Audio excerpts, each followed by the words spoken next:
Nakagawian na sa Pilipinas na mag-imbita ng clown o magician para magpasaya at magpamangha sa mga kids' birthday party, mapasagilid man ng kalsada o maski sa loob lamang ng bahay.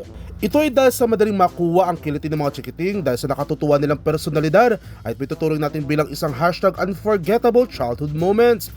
Pero, sino mag-aakala ng pagpapasaya ng clown o magician ay applicable rin pala para sa mga matatanda?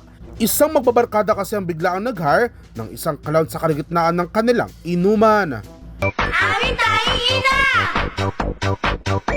Mahal namin siya! Mula nang mabiyuda sa tatlo kong papa, pati maging ama, ay pinapilan ko na sa anak kong sandusena, Diyos ko po. Sa video, makikitang tuwang-tuwa pang magkakaibigan sila sabing magic exhibition. Kahit ang mga netizen, mapapasabi na lamang na malakas ang trip ng magkakaibigang ito, habang para naman sa ilan ay para bang hashtag healing their inner child ang peg.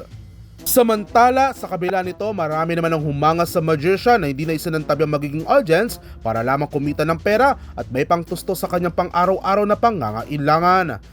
Ang nakatutuwang video na yan, humakot na mahigit 1.7 million views at mahigit 186,000 heart reactions sa TikTok.